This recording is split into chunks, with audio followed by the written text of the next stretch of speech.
Olá pessoal, sejam todas bem-vindas, sejam todos bem-vindos. Estamos aqui em Paris para visitarmos o museu que abriga muito dos instrumentos do laboratório Lavoisier. Vamos pegar o metrô. Pronto, chegamos. Estamos aqui na entrada do Museu de Artes e Ofícios de Paris. E lá dentro tem uma exposição permanente de muitos dos instrumentos originais de Lavoisier. Vamos entrar? Pronto. Estamos aqui de volta para a continuação de nosso vídeo passado sobre o nascimento da química. Fiquei devendo muita coisa sobre o trabalho de Lavoisier. Como falei para vocês, Lavoisier teve uma vida muito rica em todos os sentidos, fazendo aparecer nosso quadro branco, cadê ele? Chamando nosso assistente virtual Mãozinha. Seja bem-vindo, obrigado. Ele foi filho de uma família rica, tendo tanto por parte de pai, como de mãe. Aos 23 anos já participava do Atlas Mineralógico da França. Aos 24, ele herdou a fortuna, sendo o único herdeiro de sua avó materna, e fez o investimento mais rentável que poderia fazer para a época. Comprou uma cota à parte na Ferme Générale, sociedade privada composta por 60 membros que financiavam a coroa, incluindo a cobrança de impostos, recebendo gordas comissões. Lembre-se da Revolução Francesa. Essa sociedade era odiada pela burguesia e Lavoisier foi executado aos 51 anos de idade justamente por conta dessa decisão. Quando ele foi executado, ele já nem era mais membro. Contudo, ele tinha adquirido desafetos por outros motivos também. Esses desafetos estavam no Tribunal Revolucionário. Antes de completar 25 anos, ele entra para a Academia Francesa de Ciências. Ele era então da elite financeira e intelectual da França. Ele se casou com Marianne Pierrette Pouzy, filha de Jacques Pouzy, homem riquíssimo e superior dele na Ferme Générale. Podemos dizer que ele foi rico de pai, mãe e casamento. A fortuna dele foi muito bem empregada. Todo o seu primoroso trabalho de pesquisa foi financiado por conta própria.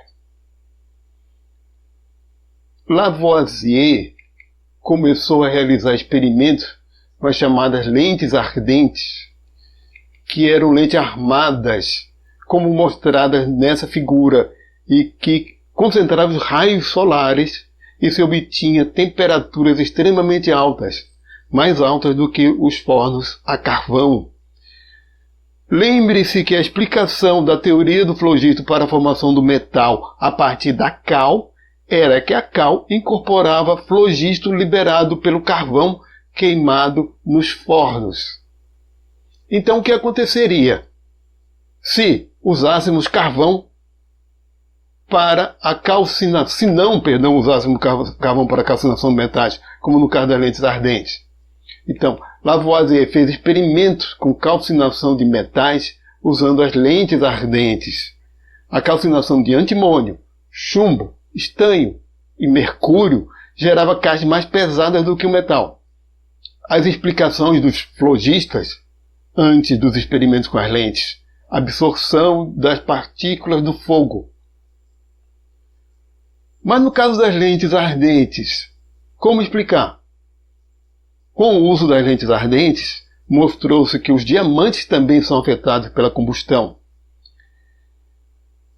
Quando expostos ao ar, mas não quando devidamente isolados do ar, sugerindo fortemente que o ar tem um papel na combustão.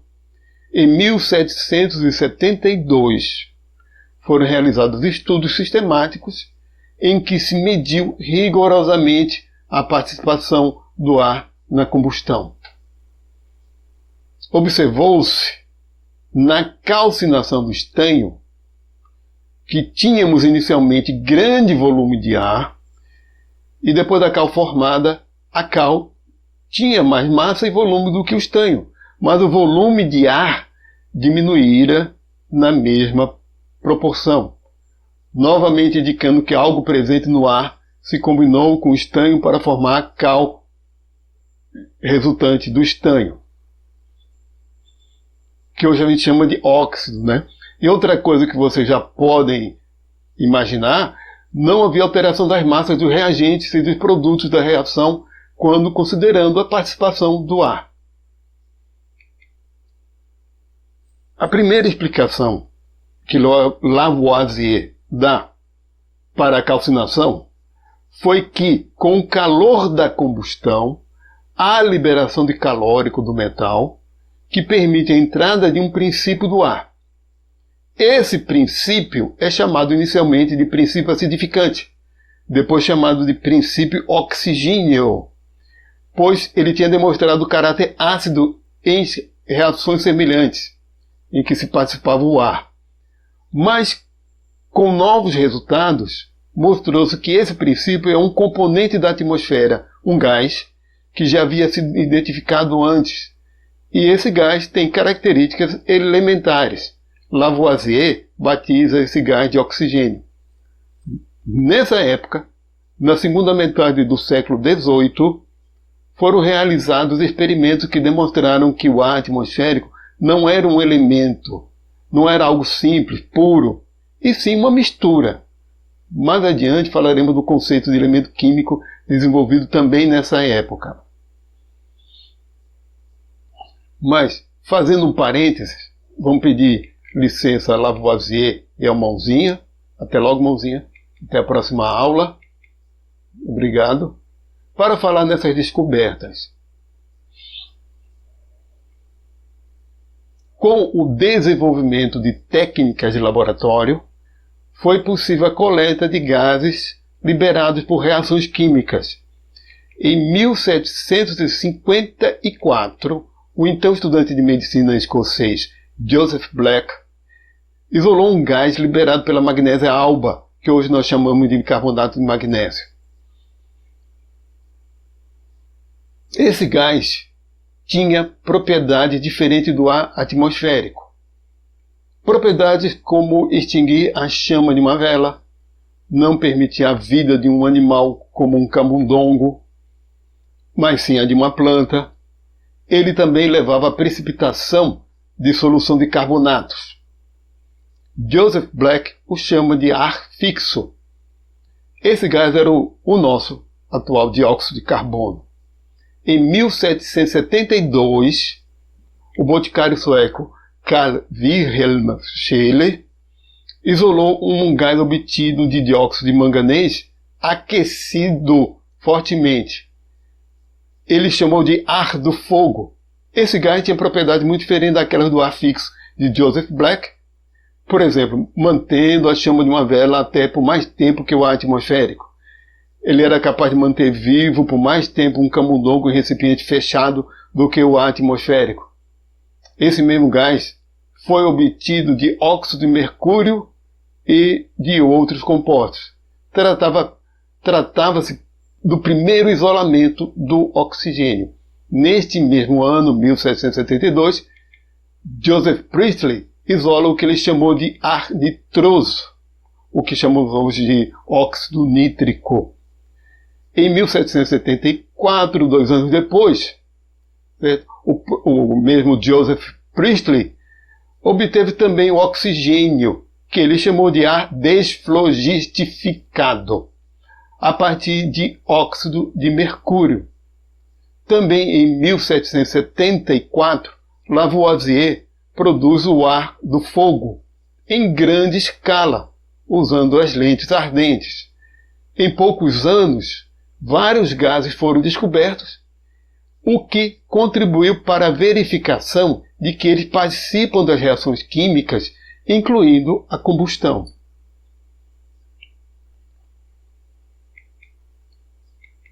Lavoisier aprofunda esses estudos, identificando finalmente o papel do oxigênio na combustão e refutando a teoria do flogisto. O princípio acidificante foi mudado de nome para princípio oxigênio e depois identificado com um gás batizado de oxigênio, quando sendo o mesmo ar do fogo de Scheele e o ar desflogistificado de Priestley. Lavoisier não provou que o flogisto não existe, e sim deu uma explicação mais adequada ao fenômeno, explicação essa baseada em evidências experimentais. Em ciência, nós não provamos que algo não existe. Nós conseguimos evidências que dão explicações em que esse algo não é mais necessário. Outra coisa, o ônus da prova se refere à existência. Os defensores da existência de algo que devem demonstrar a existência, e não o contrário. E nunca foi verificada a existência do flogisto. Nunca foi evidenciada. O mesmo processo se deu com, por exemplo, com o conceito de éter e o trabalho de Einstein, que demonstrou que o éter não é necessário para a propagação da luz, que se dá no vácuo. Para concluir, vamos citar o princípio de conservação da matéria e conceito de elemento químico conforme o texto de Lavoisier no seu Tratado Elementar de Química. Podemos estabelecer como um axioma que em todas as operações da arte e da natureza nada se cria. Uma quantidade igual de matéria existe antes e depois do experimento. A qualidade e a quantidade dos elementos permanecem precisamente as mesmas. E nada ocorre além de variações e modificações na combinação dos elementos. Deste princípio depende toda a arte de executar experimentos químicos. Devemos supor uma igualdade exata entre os elementos do corpo examinado e aquele dos produtos de sua análise. Retornando à nossa biblioteca, em Praga, na República Tcheca, de volta aqui à nossa biblioteca, estamos nos aproximando do fim do nosso vídeo. Espero que tenham gostado.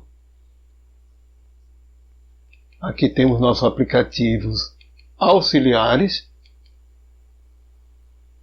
E temos uma longa estrada pela frente. Muito obrigado, até a